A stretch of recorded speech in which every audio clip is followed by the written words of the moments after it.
Well, joining me now to discuss that are Lieutenant Colonel Chris Parker, who's a former Chief of Staff of the Desert Rats, and Abdullah al Andalusi, co-founder of the Muslim Debate Initiative. Thank you both very much for joining us this morning, gentlemen. So let's kick off with you, Lieutenant Colonel Chris Parker. Should the UK join in a bombing campaign of IS inside Syria? Has the time now come?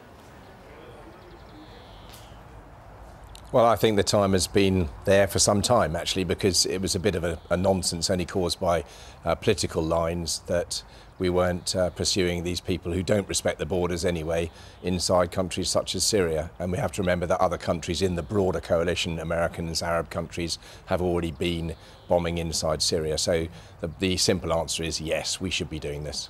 Abdullah al Andalusi, IS don't respect borders. Why should we respect the borders between Iraq and Syria when we're trying to attack them? Well, first and foremost, I think we should avoid knee-jerk reactions to events. We should remember that it was invasion and bombing of the region in the first place that caused the rise of the very brutal group ISIS in the first place. And for the last 100 years, Britain has been bombing Iraq and that region 5 times and invading it 5 times.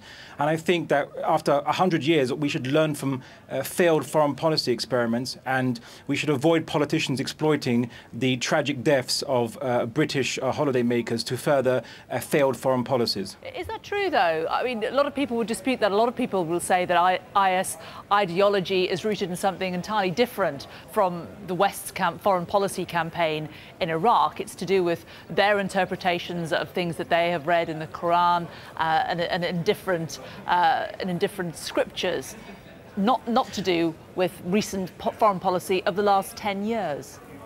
ISIS have nothing to do with any kind of Islamic interpretation whatsoever.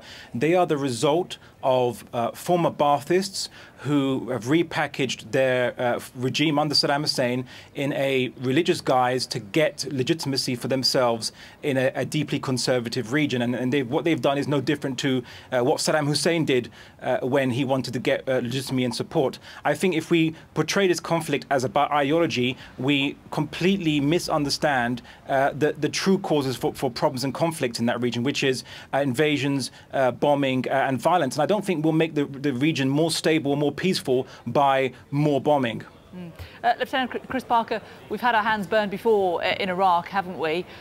Should we not be more cautious, as is being suggested, in embarking on a bombing campaign, extending that campaign into Syria too?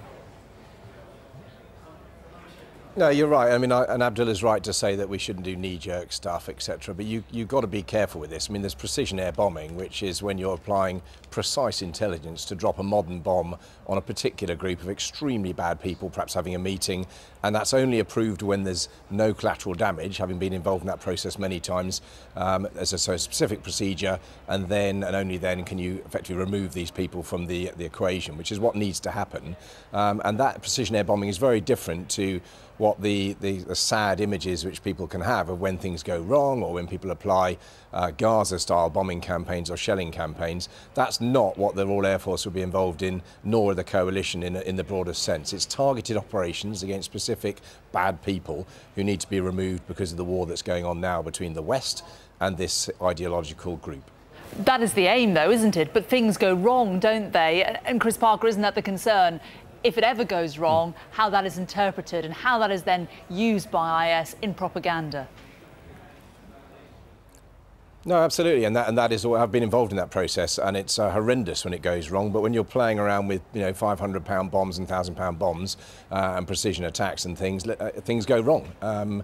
Now, the argument, there's an easy argument which perhaps Abdullah might comment on, to say don't do anything then, but the problem is politically the first duty of any government is to look after the security of the nation, and effectively the nation and its nationals is now at threat here and abroad, as we saw tragically in Tunisia, from these people who are being mobilised ideologically on the internet and other such ideals, and therefore we have to target and start doing something. And this isn't just being seen to be doing something, this is actually going right at them, right where they're meeting, and taking people out of the game, which is what needs to happen militarily. Abdullah al Andalusi, I mean, this is different, isn't it, though, to the West being involved in Iraq? This isn't about regime change. We've taken part in the bombing campaign of IS over Iraq because we were asked to, and the Iraqi government wanted us to help. Doesn't this, therefore, give it more legitimacy? First of all, I'm dubious about so-called precision bombing avoiding collateral damage, considering that every single claim since the first Gulf War that precision bombing avoids collateral damage has produced exactly the opposite. Secondly, I think that ISIS have thrived under bombing campaigns. They attract more support because they're perceived to be being attacked by foreign powers in the region, and it attracts, unfortunately, local sympathy for their cause. Attacking them only makes them stronger. And in fact, I'm absolutely livid with the British politicians for endangering the lives of my fellow citizens in England by participating in foreign policies which last year caused ISIS to declare a kind of global revenge or retaliation terrorism against people around the world, which I think is disgusting.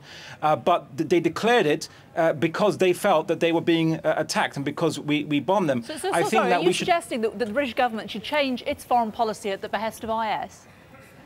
No, I think that we should change our foreign policy at the behest of what is best for the British people, what is best for the region. You have to let the people in the region solve their own problems. If we interdict rebel groups against Bashar al-Assad and yet we don't do anything about with regards to Bashar al-Assad, and Bashar al-Assad is the key lifeline, I would say, to ISIS. If Bashar al-Assad goes, then ISIS goes. So instead of interdicting rebel groups which are fighting against Assad, we should be not interfering and eliminating ISIS's #1 lifeline, which is the Bashar al-Assad regime.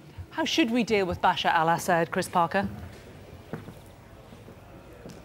Well, I mean, that's been the big issue and the big question, and a lot of people have said, and interesting to hear Abdullah say that. There's a very idealistic view which might say, that's it, get rid of him and everything else will be swimmingly good. It's not the case, Abdullah, because what really is happening is that if you're choosing history as an example earlier, well, don't be too selective with your history. If you think back, you know, carpet bombing and bombing and bombing of Germany in 1945-44 did not remove Adolf Hitler till right to the last day when literally people were knocking on his door. So the reality is you can't just rely on one person going by any form of coercion. It actually has to be a broad approach, and if you're fighting an ideology, you have to fight it with another ideology, which I would say is to say, look, we didn't bring this war to you. We respect Islam in the West. We allow people to have mosques and practice their faith. We respect the women in Islam to be doctors, lawyers, dentists, nurses, and have proper professional education, and that is respected by most moderate Islamic people in the West as well, wholeheartedly.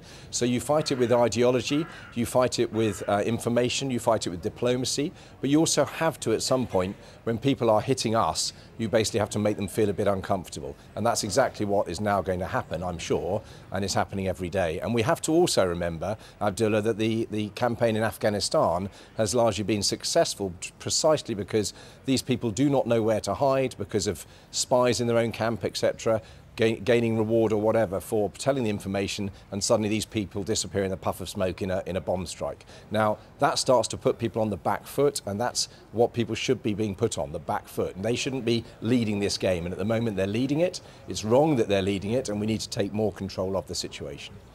How do you think we should take control, Abdullah? And yet the problem is that in Afghanistan, after 14 years of your so-called strategy, the Taliban are still going strong. I don't think it works at all. I think that Britain and America came into Iraq, deposed the secular tyrant dictator, and created another brutal and bloodthirsty movement, as well as an oppressive regime of the Iraqi government itself and its sectarian policies. I don't see there's any success. And this has nothing to do with Islam and nothing to do with ideology. ISIS are cynical.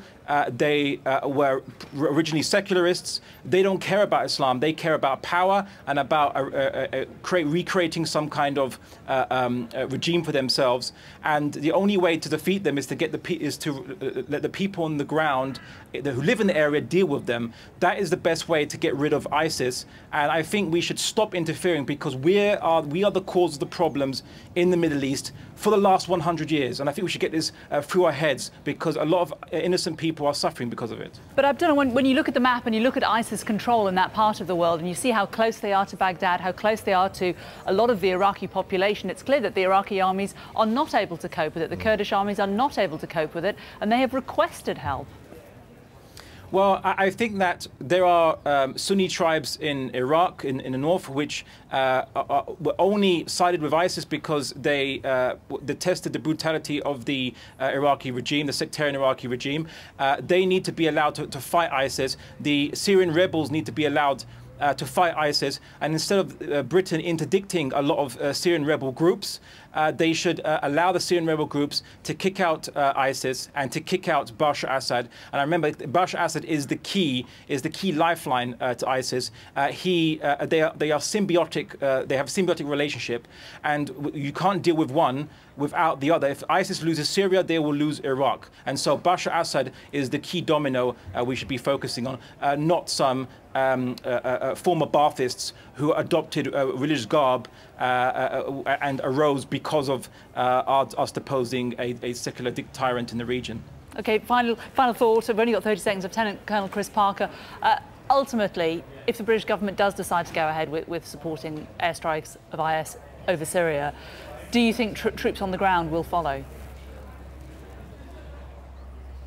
Well, that's the big question of the day. I know we've only got brief time now. Ultimately, history has proven you can't do this stuff by chucking rocks over a stone wall of a castle or modern bombing campaigns without anything on the ground.